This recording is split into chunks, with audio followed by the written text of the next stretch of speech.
হয়ে গেছে আমি সফর। তো ফাইনালি একটা টপিক নিয়ে আজকে আলোচনা হয়েছে। তো এই আলোচনাটা কি এবং এই টপিকের কেন্দ্রটা কি? তো এই টপিকের কেন্দ্রটা হলো ইদিকা পাল। এবং এই আলোচনা কি নিয়ে হচ্ছে তোমরা জানো যে সুপারস্টার দেবের একটা খাদান মুভি আসতেছে, তো এবং মেগাস্টার শাকিব খানের বরবাদ সিনেমা আসতেছে। তো এখন সবাই বলছে যে কোন সিনেমা দিয়ে ইদিকা পাল আবারও প্রিয়তমার নাগাল হাইপ উড়াতে পারবে এবং কি আবারও কামব্যাক করতে পারবে বড় করে।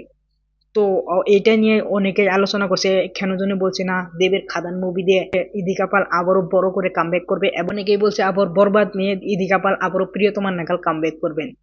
তো অনেকদিন ধরে ইদিকা পাল কোনো সিনেমায় আমরা দেখতে পারিনি, কিন্তু ফাইনালি আসতে আসে একসাথে দুই সিনেমায়, তো খাদান এবং বরবাদ। তো প্রথমে যদি বলি আমরা খাদানে ইদিকা পাল প্রিয়তমার নাগাল কামব্যাক করতে পারবে কি পারবে না যদি বলি আমরা, তাহলে আমরা বলবো প্রথমে এই দেবের একটা ইন্টারভিউ। তো দেব নিজেই বলেছিল যে আমার এদের এই সিনেমাটা এক্সপেরিমেন্ট সিনেমা, তো আমাদের ইন্ডাস্ট্রির জন্য একটা এক্সপেরিমেন্ট সিনেমা।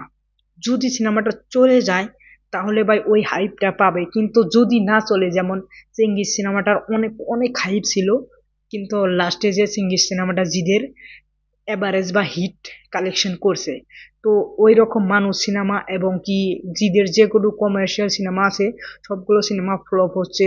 তো এখন কলকাতায় যেভাবে দেব বলেছেন, দেব নিজেই বলেছেন এই সিনেমাটা ফ্লপ হওয়ার সম্ভাবনা আছে। তো সেই জায়গায় আমি দাঁড়িয়ে বলছি যে দেবের খাদান সিনেমাটা যদি চলে যায় তাহলে কামব্যাক করতে পারবে, কিন্তু 90% আমার মনে হচ্ছে না যে ইদিকা পাল আবার প্রিয়তমার নাগালে এত সাকসেস একটা খাদানে দিতে পারবেন ইদিকা পাল। এরপরে যদি আসি আমরা বরবাদ সিনেমায়, তো শাকিব খানের একটা ব্র্যান্ড ভ্যালু আছে বাংলাদেশে। তোমরা জানো যে ওই সিনেমাটার যেটা রেন্টালের পয়সা আছে, গানের মিউজিক এবং ডিজিটাল রাইট এবং থিয়েটারের বিল কালেকশন মিলে বা এই সিনেমার বাজেট রিকভার হয়ে যায় অলরেডি, তার মধ্যে মাল্টিপ্লেক্সে অনেক অনেক ইনকাম করে, যেমন প্রিয়তমা এবং তুফানের মতন সিনেমা হলে। তো আমরা আশা রাখতে পারি এই সিনেমাটা অনেক অনেক বেশি উপরে যাবে, কিন্তু আমরা এই সিনেমাটা ফার্স্ট লুকও দেখিনি এবং কি আমরা এই সিনেমার কোনো টিজার টেলার কিছু দেখিনি। এই সিনেমাটার শুটিং এখন পর্যন্ত চলতেছে। তো আমরা যদি শাকিব খানের মুভি দরদ দেখি, তো এই দরদ সিনেমাটা অতটাও ভালো হয়নি এবং এই সিনেমাটার বাজেটও অনেক কম। তো ওই বরবাদ সিনেমাটার বাজেট 15 কোটি টাকা এবং দরদের বাজেট হলো ভাই 4 কোটি টাকা। তো সেইভাবে যদি আমরা দেখি দরদের বক্স অফিস কালেকশন এখন বর্তমান ভাই মাল্টিপ্লেক্সে প্রায় 2 কোটি এবং ওয়ার্ল্ড ওয়াইড মিলে ভাই 8-9 কোটি টাকা।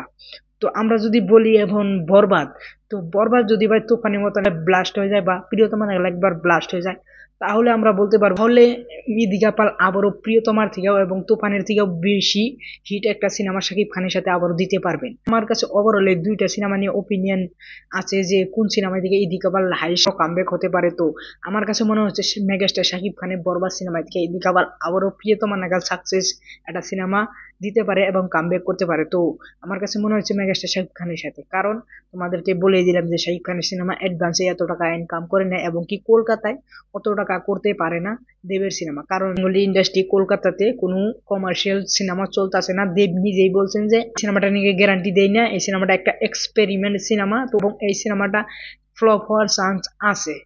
তো হিরো যদি নিজেই বলে তাহলে আমরা কিছু বলতে পারবো না। তো আমার মনে হচ্ছে ইদিকা পাল বরবাদ সিনেমা থেকে কমার্শিয়াল সাকসেস আবারও পেতে পারে প্রিয়তমার পরে। তো তোমাদের কি মতামত প্লিজ তোমরা কমেন্ট করে এবং আমার সঙ্গেই থাকবে, চ্যানেলটা সাবস্ক্রাইব করবে। Thanks for watching, by.